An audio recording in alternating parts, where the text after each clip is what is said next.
So welcome everyone. We are just continuing with the education of the psychic.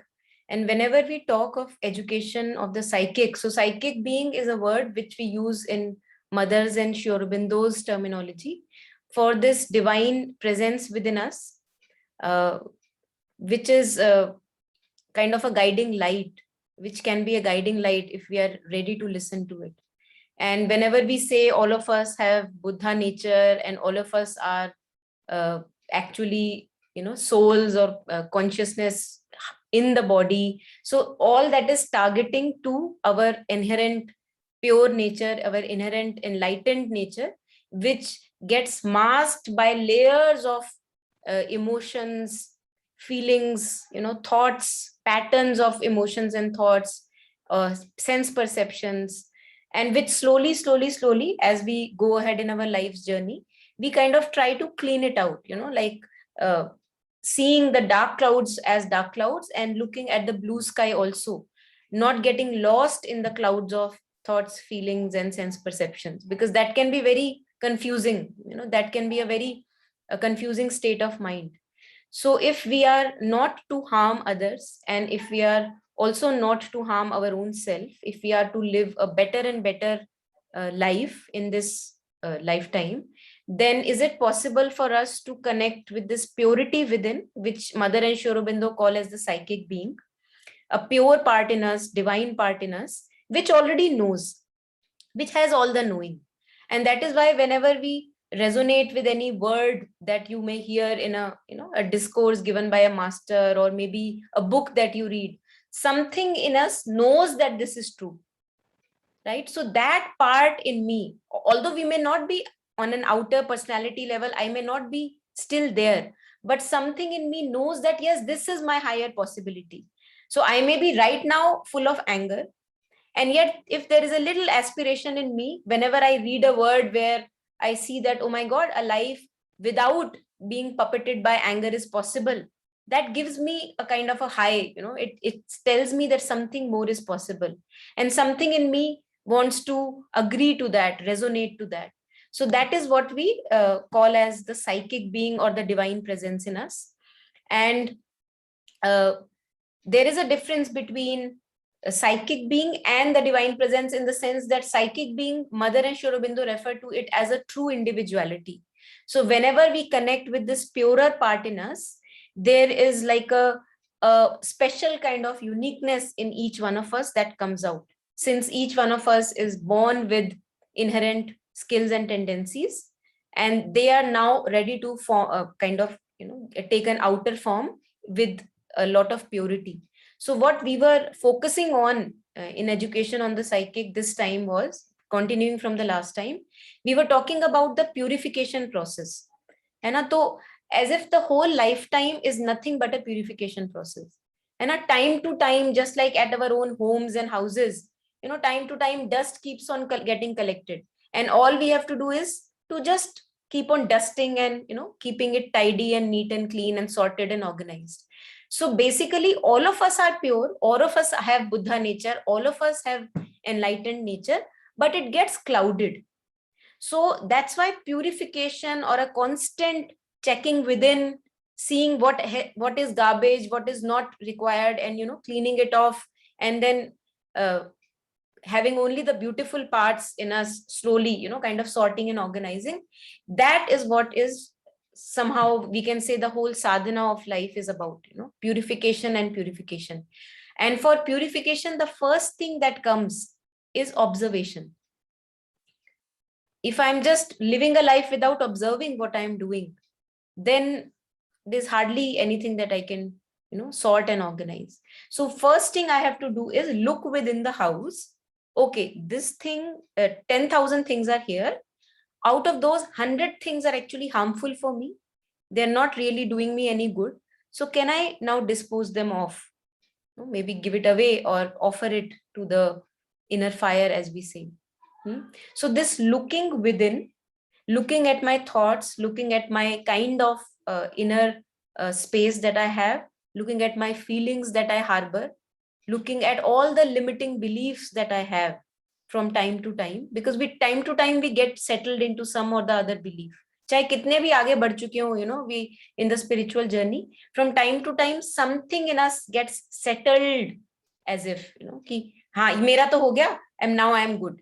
So these kind of thoughts, they just weigh us down, they burden us down. So can I just notice them and not give much weightage to them? So this observation of the inner space, observation of whenever a trigger happens and what happens inside me, that kind of an observation, and then going deeper within and doing all these little making use of these tools that we have been trying to, is what is about like bringing forth the psychic being, bringing forth our purity that all of us deserve to live out. So that's what we were kind of continuing with, the purification process. Yeah. So in between, whenever we have anything to share, anything at all, feel free to unmute and talk it out.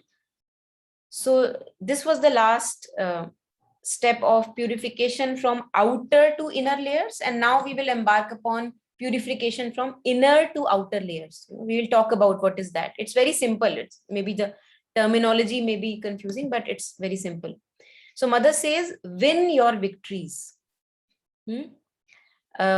Anyone who feels ready, if you would like to read these words by the mother, and then we can maybe reflect upon that. So whoever feels ready, if it would be nice if one of you can read. Yeah, I'll read, but the whole thing or just the first para you want me to read? The whole slide itself. Okay. So, win your victories.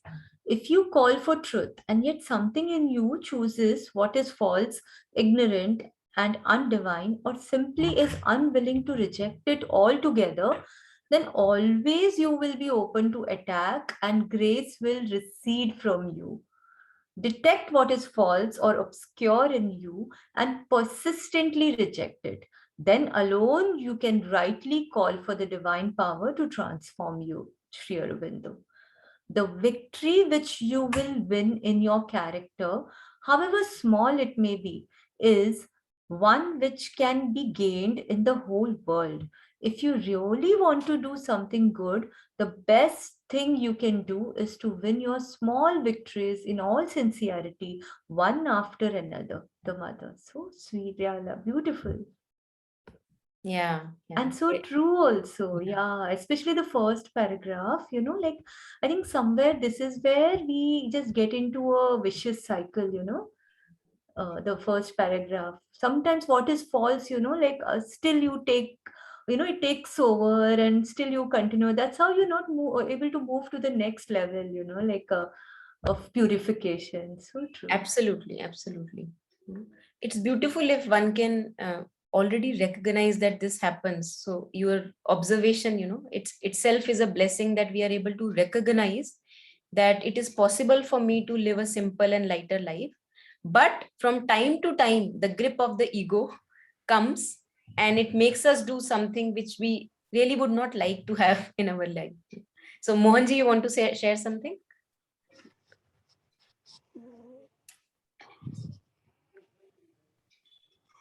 Mohanji, you wanted to share? Okay. I thought you... No, madam. No. Okay. So, it's very, very, what can I say? First of all, mother really talks a lot about vigilance, that how you have to be on your guard, because the grip of ego is a strong one. No matter how long I have been on this spiritual path, doesn't matter. It can come anytime. And Kabir says in one of the couplet, he says that as long as I have breath in the body, so long I need to be vigilant. And mother also talks about this sense of unease. Whenever we do things which are coming out of the grip of the ego consciousness, coming out of jealousy, comparison, ambition, a sense of lack within, fear, anxiety, all these negative, there is a reason why these sensations are called negative, because they don't feel good. We don't feel good when we are jealous. If you check within, something is not right, something is ugly within. And still we act through jealousy, still we act through ambition and greed and lust and all that and desire. So slowly, as our life becomes simpler, in many many areas, then it is easier to recognize ki dal mein kuch kala hai. Otherwise, agar puri dal kali hai, then I'm living an unconscious life. I'm not really able to get ki dal mein kuch kala hai, because dal hi puri kali hai. But now, if more and more I see that yes, I want purity in my life, and it's happening, little baby steps are happening. So the moment it happens next time, the falsehood, mother, the first paragraph, and if I choose not to follow the dictate, I reclaim back my power. And if somehow, if the force of that impulse is very very strong, many a times it is very strong, and I give in to that impulse, I act through the dictate of egoistic consciousness and scatter my threads of consciousness, what happens is that we feel very uneasy and weak again. So if one can sense this falsehood, that ye abhi hua kya, mere andar hua kya, what was the movement that led me into this feeling, what I just felt, I think that really helps us to go ahead with the journey. And it is us who is fueling, nobody else is doing it for us. I am fueling the egoistic state of consciousness. I chose to follow the dictate of anger, I chose to follow the dictate of jealousy, because it's just an old pattern, and I chose not to question it, and I followed the dictate.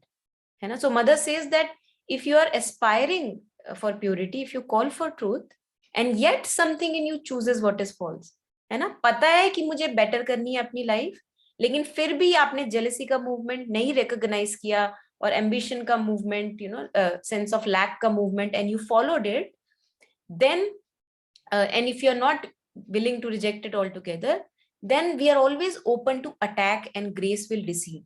And the signal that we get that grace has receded, or I am open to attack, is we feel very very low in the being.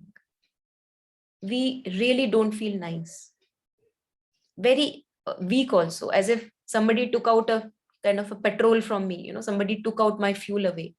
So we lose power, we lose a sense of goodness within, and somehow something is not feeling right. Now these things will happen, because our journey is from darkness to light. These things will happen, we just have to persist. So mother says, detect what is false or obscure in you, persistently reject it, and then alone you can rightly call for the divine power to transform you. Sri Aurobindo, sorry, not mother, although one and the same energy, but still, yeah. So this is, I think this paragraph is enough for a lifetime. Again, as all words of mother and Sri Aurobindo, enough for a lifetime, such long is the practice.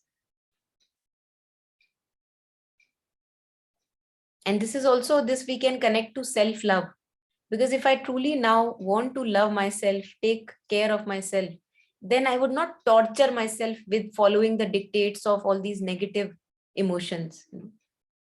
I'll be able to catch it in the first instance and see that yes, the ripple is arising, but I am not that. I am not that. And you center yourself within, either at the back of the heart, in the awareness within, or with the breath. There can be many, many tools. So not to give all those thoughts of negative emotions that much of importance, because there is nothing we are going to find there. Many times the mind indulges into that. Maybe I will be able to connect some dots. Okay, let me think about it. So we take pleasure in it, but we see that there is hardly anything that we get there. It's only more confusion and more kind of, we get into a marshy, swampy thing, and we don't get anything there.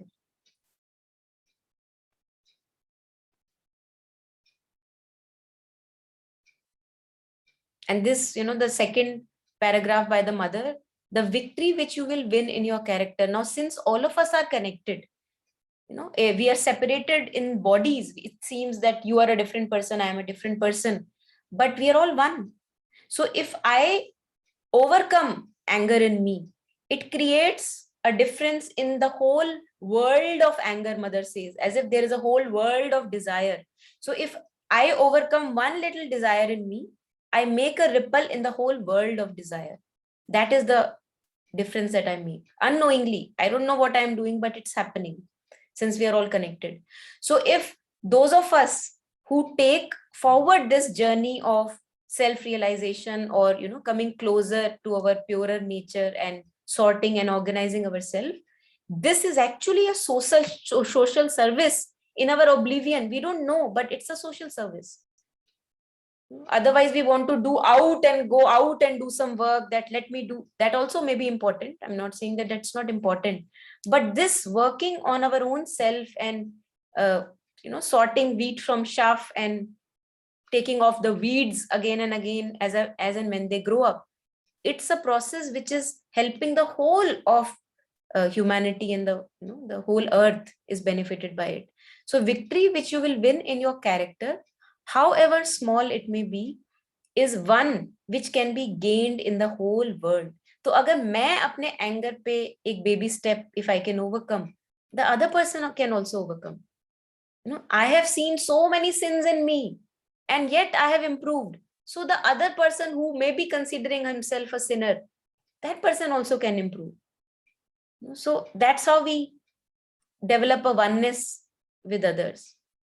Knowing ourselves, knowing all the weaknesses, all the sins that we have, and also not knowing ourselves only as that, but knowing that we are much more than that.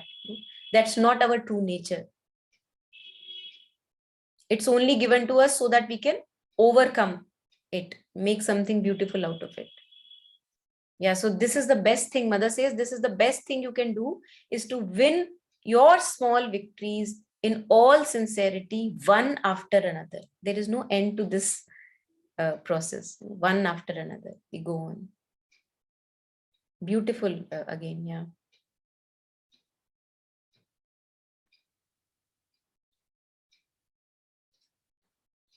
So anything here, anyone?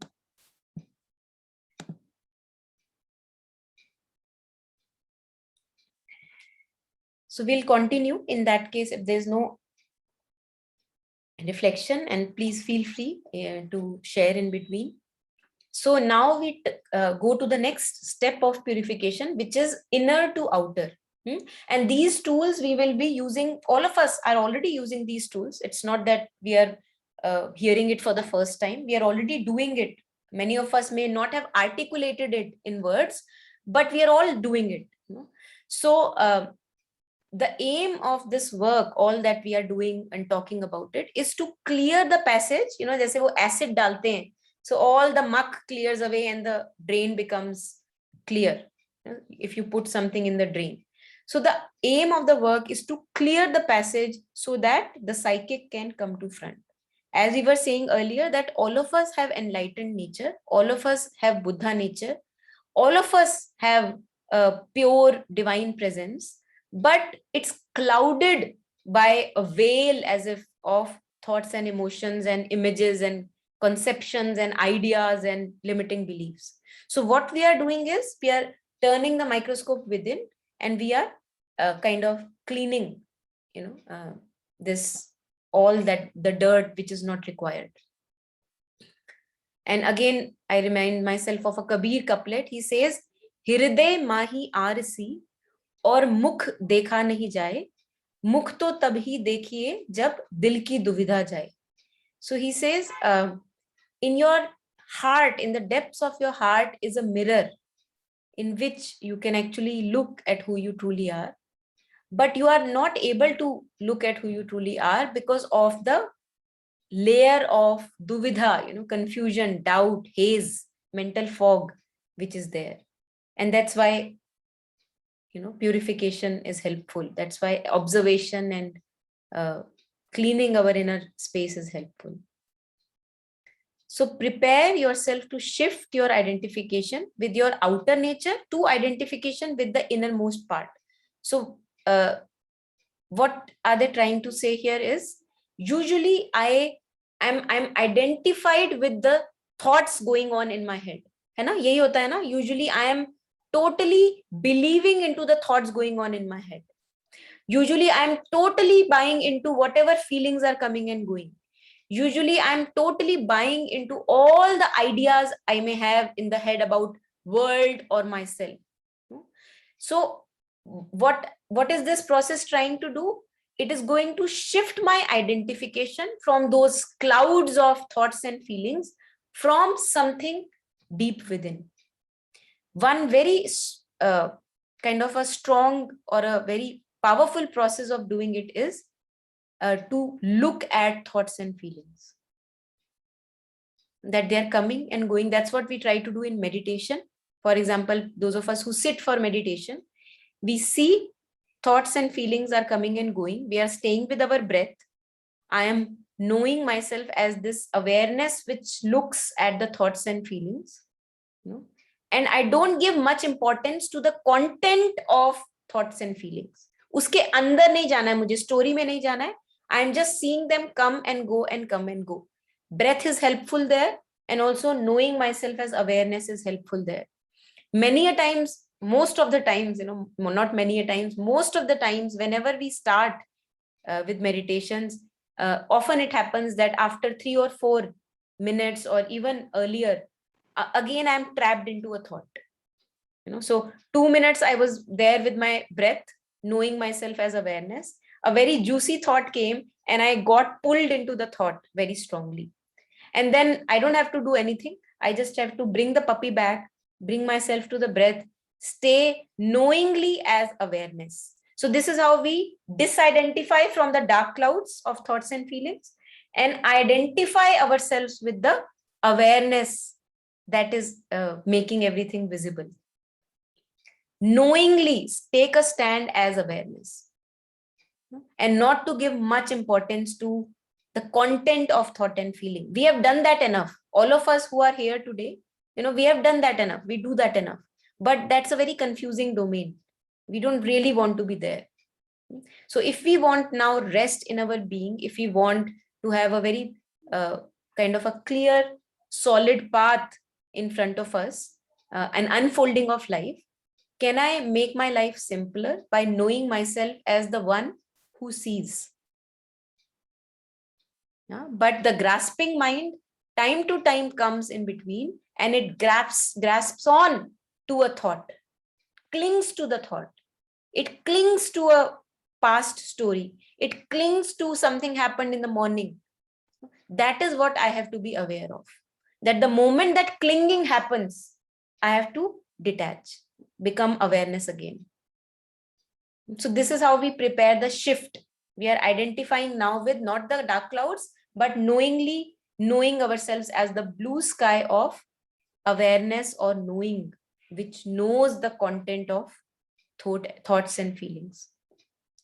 So this is why is it important? It is important because if those of us who even want a little bit of control in their lives and not want to be puppeted around by their anger and other things, we need this little mastery, right? If you always act in identification with the innermost part, this sense of being aware, being aware of being aware, as we say, self control will come naturally, है ना? क्योंकि अब मैं thought और अपने opinions को इतना ज्यादा इंपॉर्टेंस नहीं दे रही जितना मैं पहले देती थी. अब मैं अपने आप, मेरी कुछ और आइडेंटिटी है. अब मेरी आइडेंटिटी उन थॉट्स एंड ओपिनियंस पे डिपेंडेंट नहीं है. Now I have another identity of my own. So now I will act from a deeper truth of my being. So at times I will do whatever needs to be done, and at times I will take a step back. And which makes life very beautiful because then I reclaim my power back. I'm not giving my power away that if this happens only then I'm going to be happy, otherwise I'm going to be miserable. Like this, we give away our power. I'm saying I am taking a stand knowingly as awareness, and whatever happens, we will see. It will be taken care of. So this gives us a lot of power back. Yeah, anything at this? Anyone?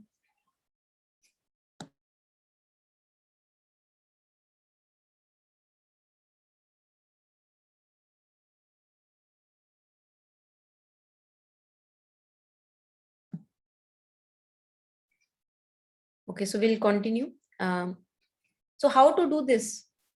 How do I disidentify from my thoughts? We can actually get frustrated at times at how to, because they are so clingy. They are as if they're so sticky in nature. So mother says, you must want it. I think that's, even if I have to make a cup of tea, I must want it without the want. And that is why desire is a helper. That's why we say ego is a helper, ego is a bar, desire is a helper, desire is the bar. So if I do not desire for a purified life, if I do not desire for a light life, simple life, how can I work towards it? Very simple, like it appears so simple, but we know how complicated it can get in between. So if we have had enough of ups and downs and turmoils and confusions and sufferings in life, and now we are ready for it, mother says that you must want it, you must aspire, that yes, it is possible for me, I will make effort to work towards it. Then each time you do something which is contrary to this ideal, so I am wanting a purified and simple life, but what I am going to indulge in right now is going to confuse me. I know it. Still, I enter it. Right? So, mother says that each time you do something which is contrary to the ideal, you must put it before yourself, like you have, as if, you have picked out that movement and you put the light upon it and will for it, will for change. That there is this movement, I was going to go into it, but I decide not to, because I know that it's only leading to confusion and doubt. Each time one makes an egoistic movement or does those things which should not be done, one must immediately catch it as though by its tail, like like you've picked something out of its tail and then put it into light. And what is the light? Light is my own consciousness, the awareness that we were talking of in the meditative process. I am aware of the thoughts, I am aware of my egoistic manipulations and demands. So just become aware of it. Awareness or consciousness is the light itself. And if I become really truly aware of it, it is not possible that a negative movement will be able to sway me. So it gives us a lot of power. Consciousness is coupled with force. Chit is coupled with Satchid Anand. Chit is consciousness and it is coupled with Shakti, which is force. So if I'm truly conscious about a movement in me, which we are, all of us can share bits here and there, that we are able to do that, many a times, that we become conscious of a negative movement and we decide, no, I'm not going to follow the dictate. So it's a lot of power that is there. This is how we do it, mother says. You must want it, aspire, and then put effort so that we don't follow the old patterns of behavior. Anything here? Anyone?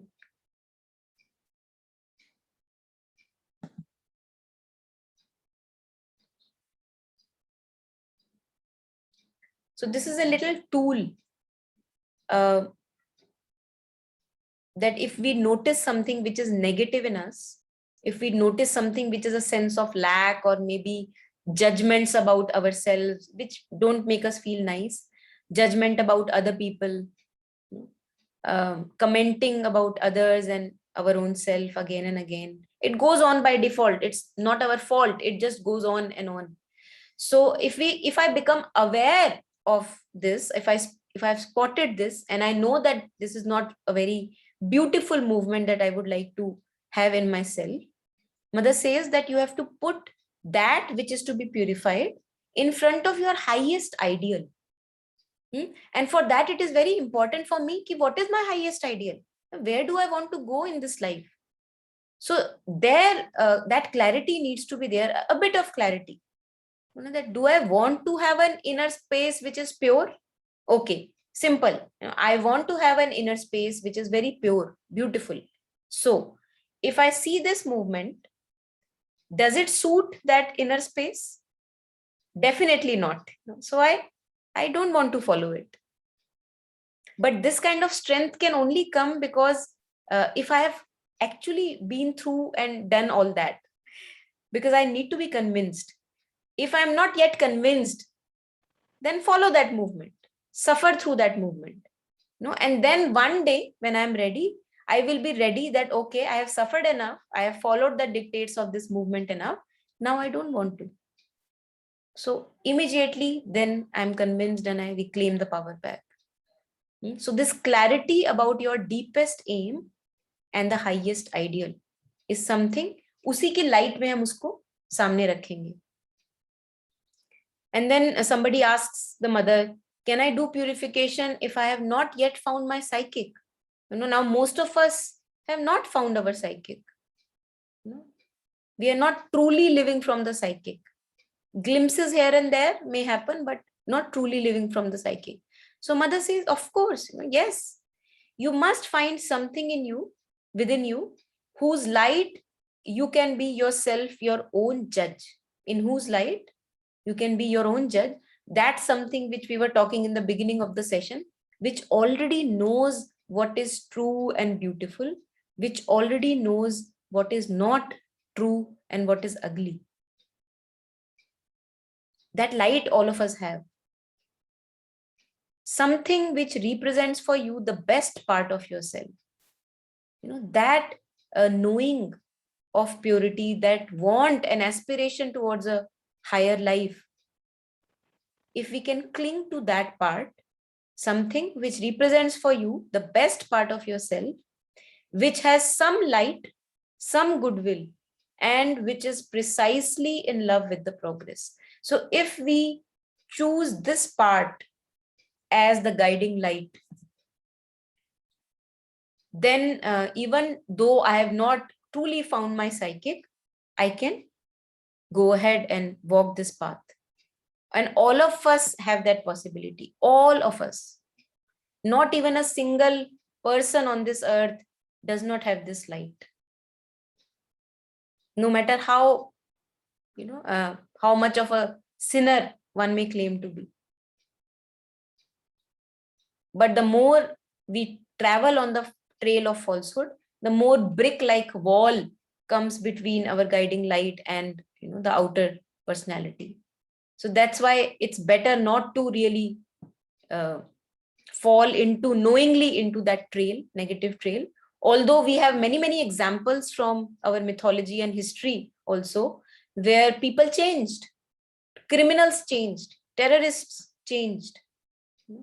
We have this famous example of Angulimal, Daku, who would torture everyone and cut their fingers and put this mala in in his neck. And once Buddha is going through that forest, and he tells him, "Thair ja." Angulimal asks him to stop, and Buddha says, "Main to thair gaya, tu kab thairega?" And suddenly he's amazed that, oh my God, there is a being who is not frightened of me. Who is this being? And his life changes. He becomes a Buddhist after some time. So any time we can reverse. But if I know it now, then I can reverse the process right now. I don't have to follow the trail and first become an Angulimal, and then, although if we have that journey, no, nothing can stop it. But yeah, we have that possibility. I think Valmiki was a Daku, and he also, his life changed in one instance. So we have several examples which tell us that no matter how wrong we have been, there is always a possibility to wake up to our true light. We can all become enlightened. And it's not only a possibility, it's our birthright. Janam se adhikar hai hamara to our awakening to our new, Buddha nature or true nature.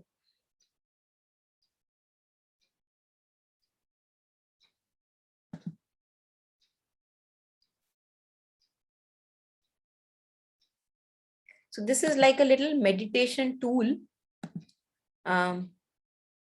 which is shared here. that imagine that something has happened in the day as we go, and daily life is our sadhana. There is no sadhana separate and daily life separate. Daily life is our sadhana.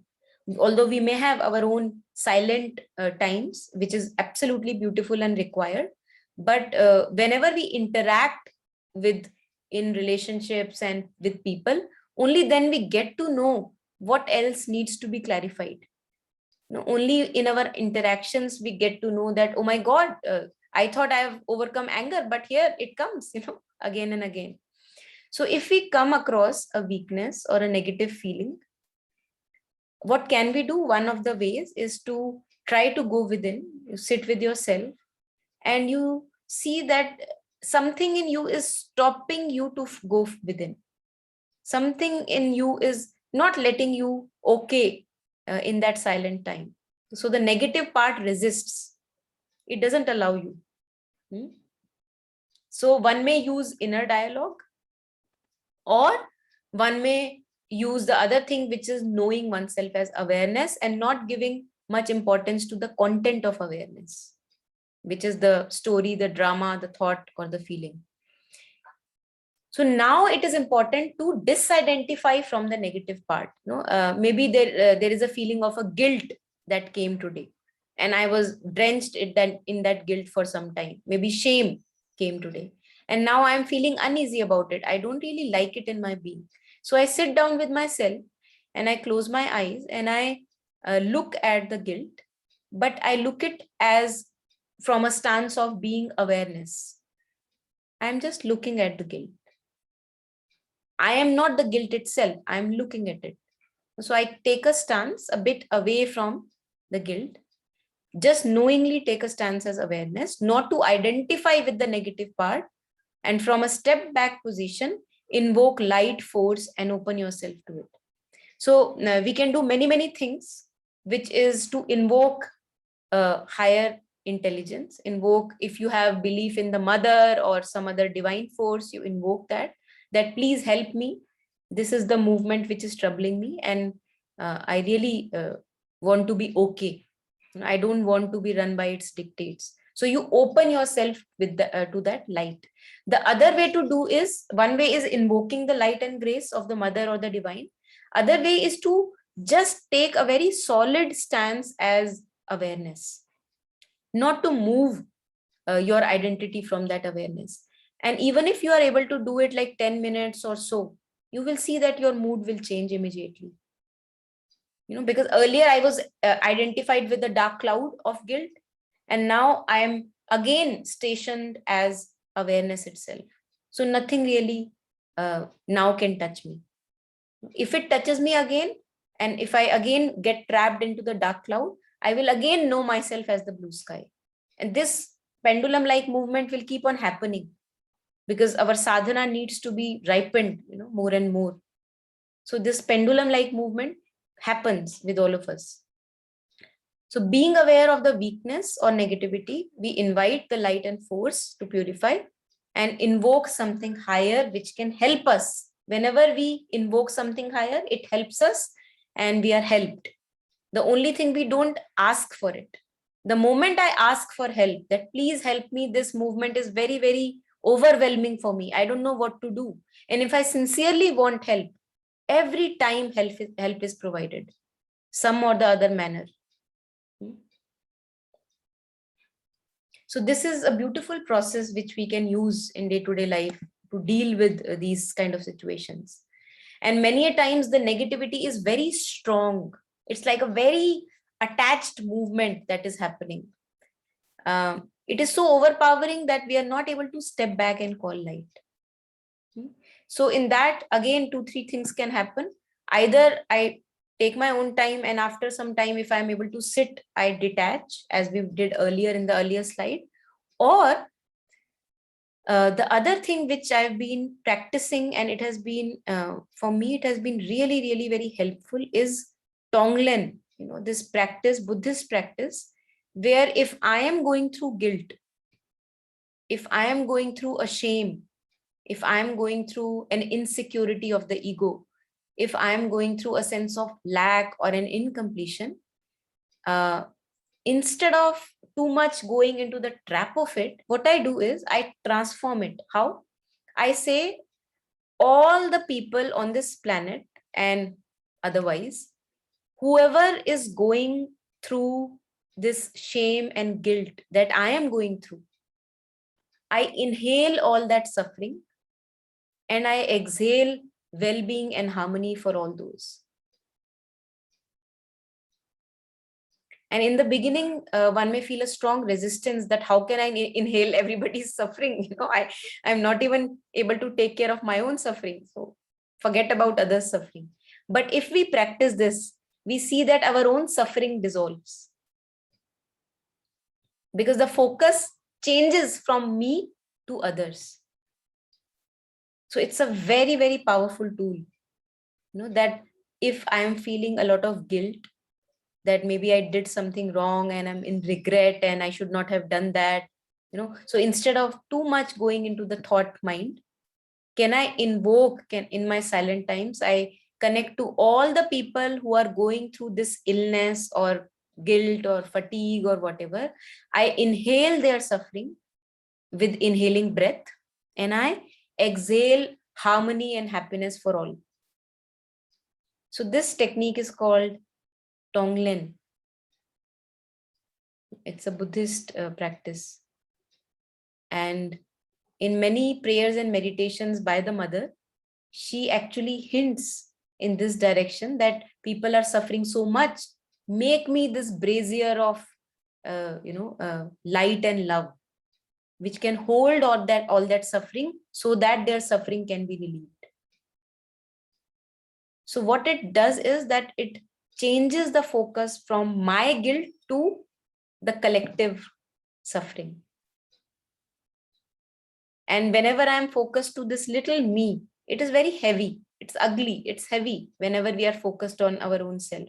But when we use our own suffering to connect to the suffering of mankind, and we are actually helping in the process, we are helping. We have turned it into a prayer now. So I think I am finding it this very powerful. It appeared really very, very kind of strong tool, intense tool, which we can use in our journey.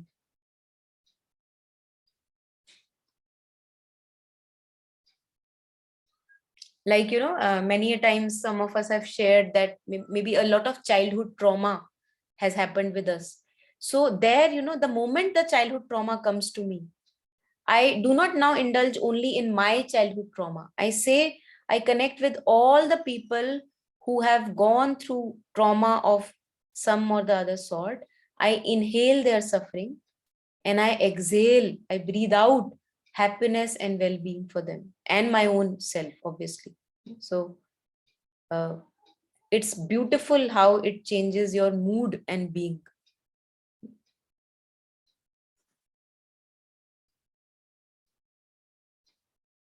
Yeah, so anything so far, anyone wants to share anything, any personal reflection, insight?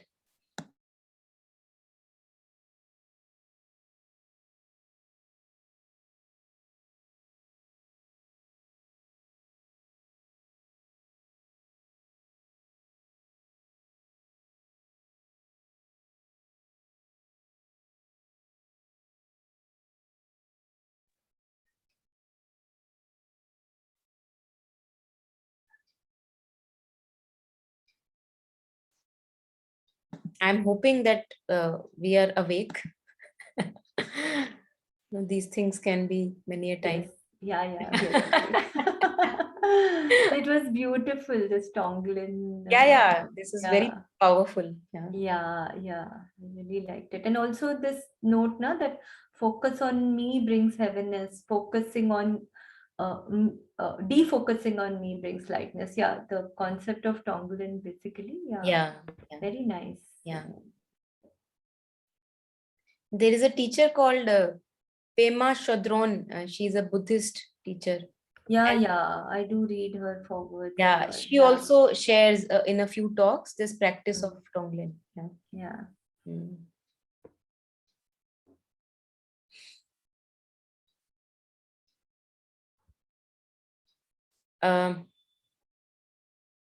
So this is, I think we already covered this. Again, as a practice, we can use this whenever we have time, and it's good to have time to our own self. Because when we are with our own self, usually in day-to-day life, we are playing so many roles as a mother, as a daughter, maybe as a student, maybe as a sister to someone, as a child. So whenever we are in these roles, we have a certain limitation to us. But when we are there with us in silent times, the mask of these roles have the capacity to fall away. So there is a chance of becoming true to our own self. And that's very liberating, not to be stuck in any role. So if we have time, those of us who would like to take this tool with them to practice at home. So how to start with this practice? And again, it's a matter of a daily practice. If I'm not able to give it daily time, then not really much would change in my life. Start with making yourself as quiet as possible. Watch your breathing. So breathing, coming back to the breath, is a way to silence the mind. While breathing in, go deep within. With every breath, we try to go deeper. One may take any name if it helps to go down and deep. And this is a very nice line here. Imagine that, oh my God, sorry. Imagine that however deep you go, there is still much deeper that is very intimate to you. So as if my depths are infinite, our depths are infinite. So the more deep I go, there is still more. The more deeper I go, still more, still more. So there is a chance of being extremely intimate with our own self. In your depths, we see the events, thoughts, and movements, and as if we are watching them on a screen. So again, taking a detached stance as the awareness. And whenever something unpleasant comes up, we hold on, keep watching, and we don't really, we try not to lose ourselves in the drama of the thought, feeling, or sensation. That's the main thing. Not to get too trapped in the story, because we are not going to find anything there. That's the main thing. The mind thinks that by connecting the dots, we will find something there. We never find anything there because things are complex. So the better way is to connect with your own true nature, which is the awareness itself. Stabilize ourselves there, as if you were looking at a photograph. We are looking at the movements. Try not to judge, not to suppress or justify what comes up. So there may be many explanations in the mind that may come up, that अच्छा मैंने ये इसलिए किया क्योंकि मैं ये चाहती थी, अच्छा उसने वो शायद इसलिए किया होगा क्योंकि शायद वो ये कहना चाह रहा होगा. So all these explanations come up, and that's again mind game.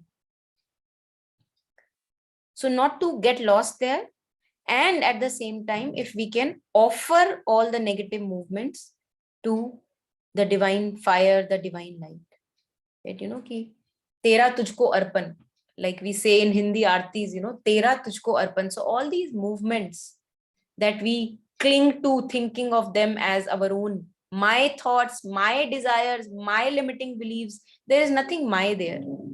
So it's good to offer and become lighter, that it belongs to you. You take this. I am not able to carry this burden. So we are offering everything that we see. So this is one little practice for purification, which we can do. And many a times it may happen that we notice a movement in us which casts a shadow, mother says. It's an ugly movement. So mother says, just look at it, be aware of the shadow, and we can ask why on earth would I follow the dictate of this shadow again?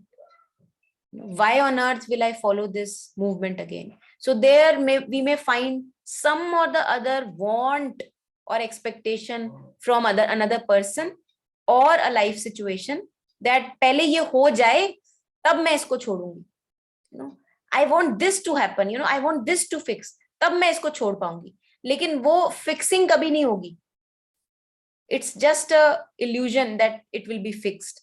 Only fixing that can happen is to know ourselves knowingly as awareness, to become aware of the Buddha nature. So if that effort we can put, rather than all the fixing that we try to do in the outer life, I think we are really saved from a lot of trouble. And then we also realize कि इतना कुछ है अपने अंदर काम करने को, तो ये बाहर काम करने का टाइम किसके पास है? To fix this person, to fix that person. Who has time for that? Because there is so much to do within. I know that I lose my thread again and again. For 2 minutes, I may be stationed as awareness, but then something or the other comes up and I am swayed by the movement heavily. So there is so much work to be done inwardly. Who has time on earth to go outwardly and fix situations and people? So all the onus or responsibility comes on us, for our own life.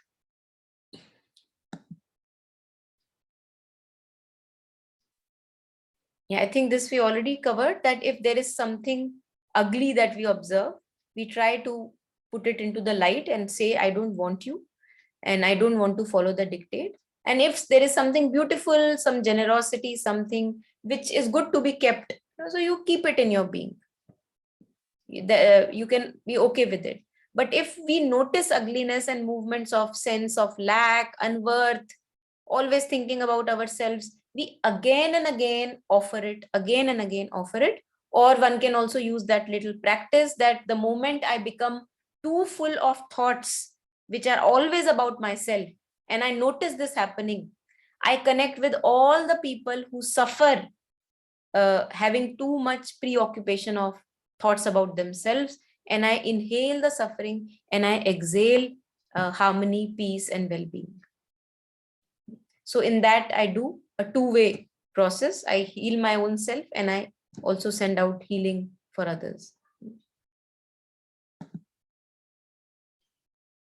So this is the last, I would say, slide for today. A purification process is, at least the discussion about it is over.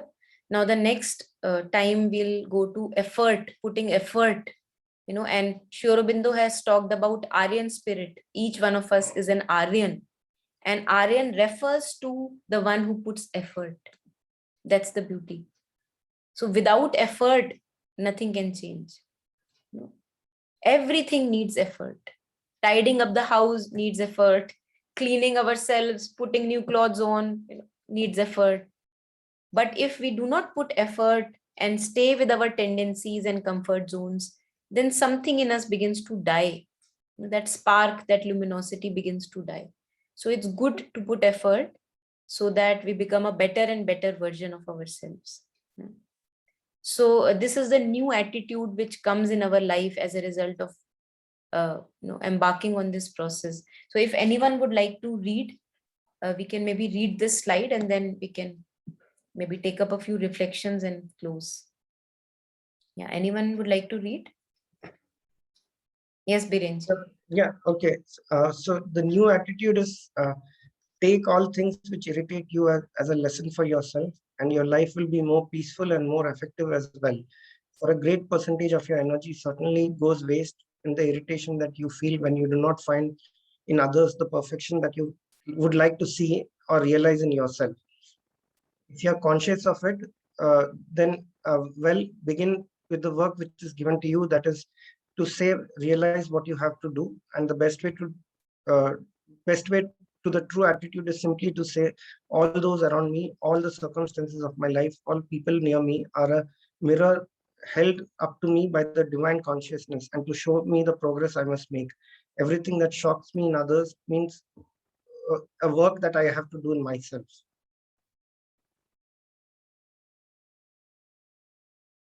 Yeah, thank you, Birenji. So this is something I'm sure all of us can relate with. Things that irritate us. Sounds familiar. So it's amazing that we can make it into our own practice. Then it becomes very simple. Because if I get irritated and we do get irritated, and if I try to fix things in people and situations, we see how much futile that is. All of us know it's futile to try to fix others.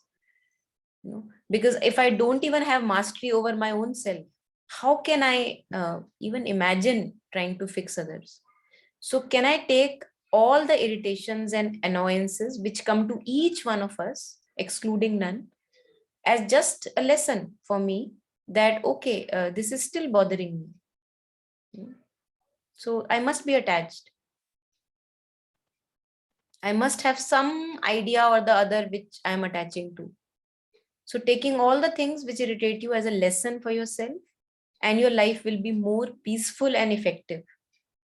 And all that energy that we drain in expecting things from people to behave this and that way, that energy will be saved. And that energy can be put to good use. That energy can be put to maybe meditating well, and maybe putting your energy into some kind of art or music, or just making our own life beautiful. And it may appear like it's a very selfish process, but we all know that it's not really selfish. If we become like a flower, we are not a drain anymore. So there are less chances of people falling into drain. Isn't that beautiful? That we are transforming, we are trying at least to transform ourselves, that I don't want to be a drain anymore. So it may appear very selfish, but it's a beautiful selfishness. Yeah. And everything that happens outside, if I can take it as an exercise for the work within that is to be done, then everything becomes only a helper in my process. Sadhana. Usually we talk about challenges on the path. There are so many obstacles and difficulties on my spiritual path. But what if those challenges become raw material for my path? Then they're not challenges on the path. They are the path. They become the sadhana process. Because they tell me where I am right now. I may be very deluded in my meditations that wow, mera to ho gaya. Many a times it happens, we have beautiful experiences and we say, wow, I am in bliss now. अब आप अपने आप को ठीक कीजिए, मेरा हो गया. And then we realize, no, all these emotions, negative emotions still exist in me. So there is a lot of work to be done. So it grounds us. All these experiences are extremely grounding in nature. And this is also very powerful, that everything that shocks me in others means a work I have to do in myself. I think this can be a beautiful line for meditation, or we can reflect over it when we are alone, that all that I find shocking in others, that how can that person act that way? Like shocked, you are shocked at that behavior. That means that there is some work I have to do in myself. So we can go home with this and maybe reflect and maybe get whatever insights may come up for us.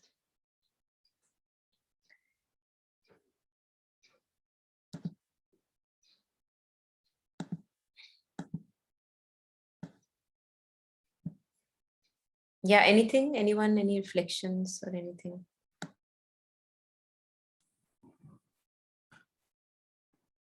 I have a question. Is it possible to attain this complete sense of self-control or enlightenment at a young age, say at 17 or 18? Or is it a lifelong process? So, Brinda, when you asked this question, I'm sure you must have some knowing of whether it is possible or not possible. What is your knowing? I think it takes a lot of time and quite a lot of work, but I'm not sure when, at what stage do we attain the self-control? Yeah. Mother says that if we really want it, I'm just quoting mother's words. Yeah. If we really want it, पता है Brinda हमारे साथ होता क्या है, that I want it and then I forget about it. Yeah. So that way it is not going to function fast. Yeah. So mother says that if we don't want anything in life but to attain mastery and self-control and this true realization, it can happen in 3 days. Oh, 3 days. okay. But the prerequisite is that I must not want anything else in my life. हमारे साथ क्या होता है that अभी तो मैं ये मांग रही हूँ, Yeah, अभी 2 घंटे बाद मुझे कुछ और चाहिए होगा. true. So that's where we kind of make it into a Yeah. long process. Yeah. True. Yeah. Thank you. Thank you.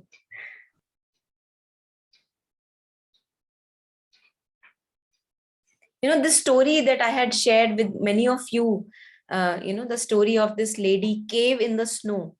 There is this book, Cave in the Snow, which some of you I have shared. It's a very life-changing book, has been for me, especially. I came across it, and then after that, I went into the talks by the person who is there in the book. And it's a life transformative book in the sense that it just tells us that everything is possible. Brinda was asking that how long can it take?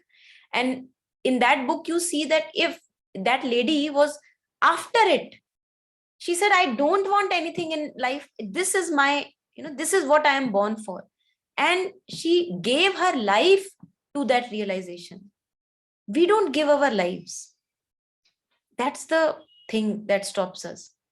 हमें लगता है अरे थोड़ी सी दिवाली भी मना लें, थोड़ी सी होली भी मना लें, अरे थोड़ा उससे भी. So I'm not saying that it's, we all have relationships and everything is there, but then if there is a single pointed aspiration that I have, it is impossible that I don't gain this realization that you're talking of. We have to give our life to it. Whether I'm eating, sleeping, drinking, talking to a fellow, the only thing on my head is how to make my life a better and a better version, an enlightened version of myself. If that is on my mind, whether I'm walking, drinking, doing anything, nothing can stop us. No power can stop us. Only all the powers will be just helping us. So that is a very interesting book, very, very powerful book. Those of us who may be interested, the name is Cave in the Snow. So those of us who want to just grab a copy, it's available online, Amazon. Yeah, it's really nice, Monica, because You've started? I started. I was very tired. I thought अभी next week में छुट्टी में start करूँगी, like break है. But रात को 9:30, 10 I started, and I just 35 pages, like I couldn't stop, It was beautiful. और फिर वही है, today I've had loads of things to do, but I'm just waiting. वो होता है ना, like you're just waiting for something with दिमाग में, wow, like you're waiting to finish Absolutely. it. Yeah. You can't put it down. Yeah. And also I feel the author has done a beautiful job. The way it is written. Yeah, very nicely, very simple and grasping, gripping. Gripping, yeah. It's a very gripping book. Yeah, absolutely. Yeah. Beautiful. Yeah.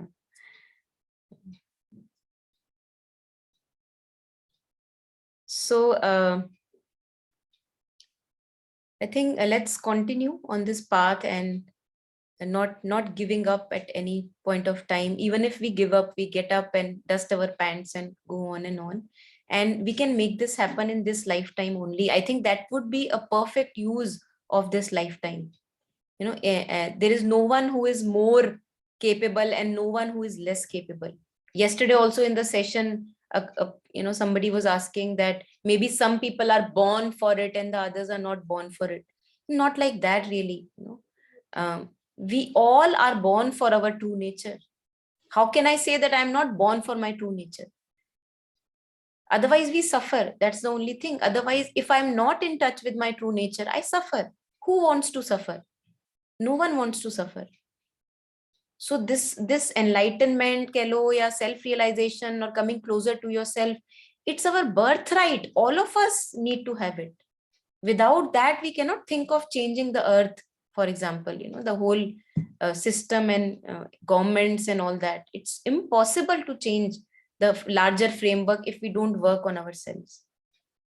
So let us keep on working on this path. And it's good to avoid distractions, because there are so many distractions and we get distracted from time to time.